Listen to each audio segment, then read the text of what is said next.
안녕하세요. 부동산을 쉽게 다양하게 깊이 있게 분석하는 부동산의 비밀입니다. 요즘 부동산 현장에서는 무슨 일들이 벌어지고 있을까? 언론에서 자주 다루는 이야기들을 가만히 이렇게 보고 있으면 무주택자를 겁박한다 라고 느껴질 만큼 아주 강한 드라이브를 걸고 있는 것처럼 보입니다.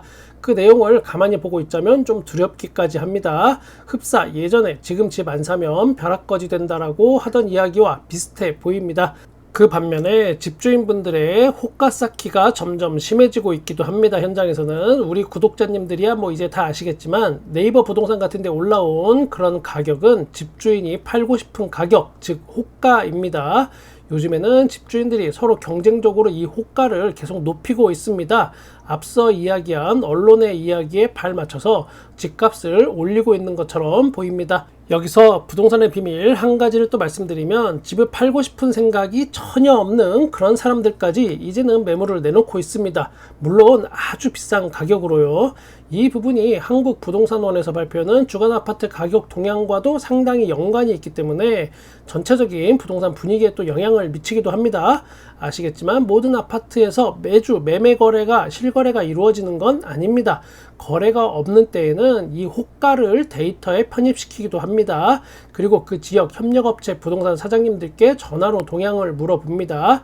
집주인들이 집을 팔 생각이 별로 없으면서도 호가를 끌어올리면 이 부분이 또 데이터에 반영이 되고 결국 집값이 상당히 상승하는 것처럼 데이터가 발표가 됩니다. 그러면 여러분은 또 이런 의문점을 가지실 수 있습니다. 동네 부동산에서 그 가격에 나온 매물을 올리지 않으면 되는 거 아니냐.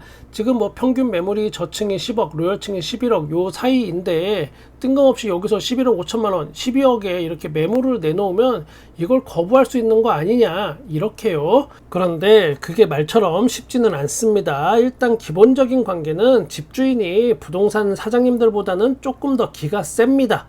부동산이 경쟁이 좀 치열하다 보니까 보유하고 있는 매물이 많으면 많을수록 장사가 더 잘 됩니다.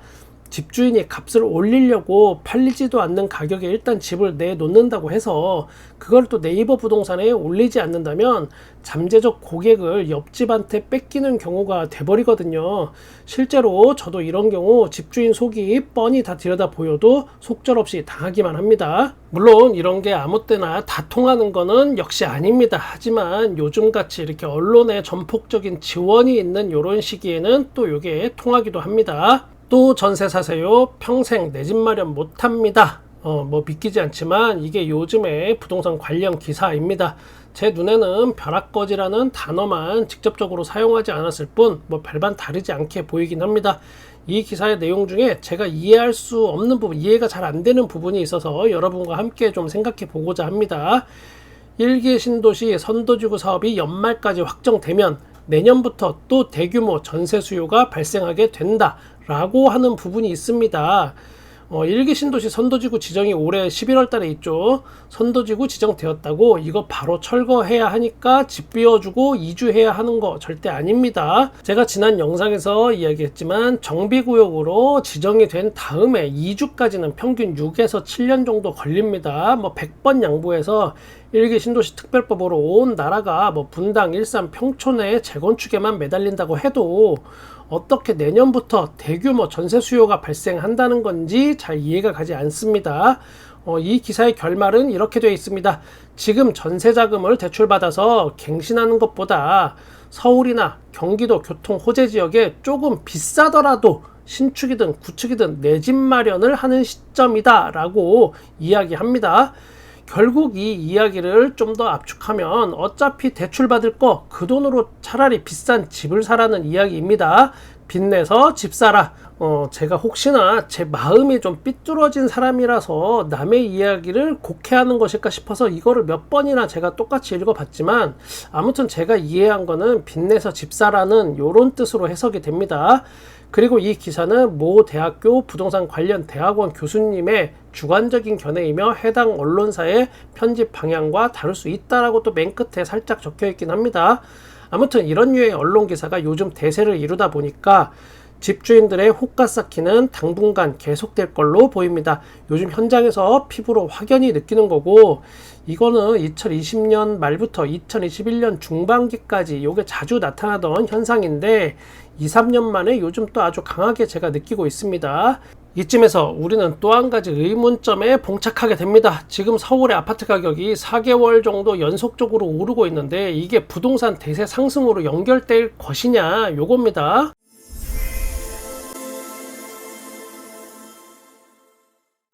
들썩이는 부동산 시장 대세 상승 신호로 보긴 어려워.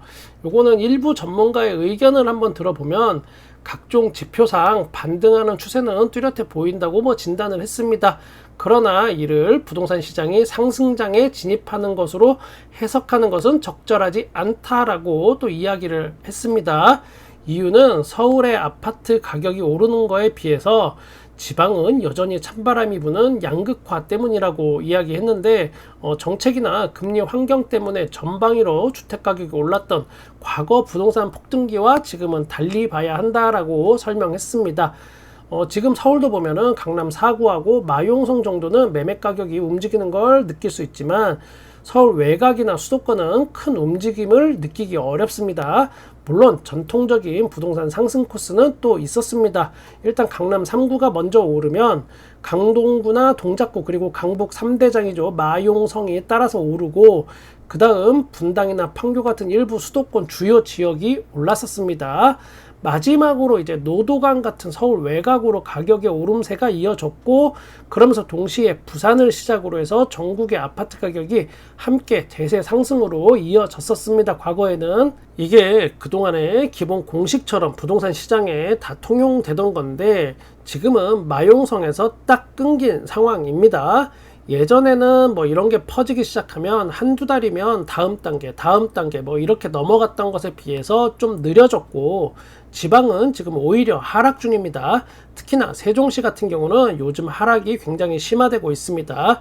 부동산 상승기에 보면 세종시도 난리가 났었죠. 그때는 전국에서 아파트 가격 상승률 1위를 찍기도 했던 바로 세종시입니다. 2020년에는 연간 아파트 매매가 상승률이 44.93%였습니다. 굉장했죠. 그러나 세종시는 현재 32주 연속 아파트 가격 하락세를 보이고 있고 또 반등의 기미도 보이지 않습니다. 서울과 지방의 양극화를 단적으로 보여주는 예가 아닐까 싶습니다. 또한 세종시는 입주 물량이 지금 계속 늘어나고 있습니다. 올해 입주 물량이 지난해보다 한 2배 정도 늘어날 겁니다. 그런데 이게 세종시만의 문제는 또 아닙니다. 지난 부동산 호황기 때 각 지방 도시마다 인허가 받아놓은 물량이 굉장히 많은데 그때는 부동산이 막 오르고 있었으니까요. 그게 이제 하나씩 이제 지어져서 준공이 되는 상황이고, 당분간은 지방의 부동산이 계속 또 이렇게 침체될 걸로 대부분 예상하고 있습니다. 다시 한번 강조드리지만 서울도 서울이라고 다 같은 분위기가 아닙니다. 지금 마용성에서 뚝 끊긴 상황이고 각 자치구별 상황이 또 다 다릅니다. 물론 일부 언론에서는 서울의 외곽까지 이게 다 번지고 있는 것처럼 분위기를 띄우고 있으나 현장에서는 전혀 그렇지 않다는 점 이야기해 두겠습니다. 거래량은 살짝 늘었다고 볼 수 있지만 가격은 지금 다 제자리입니다. 이 부분도 앞으로 제가 계속 체크해서 업로드할 예정입니다.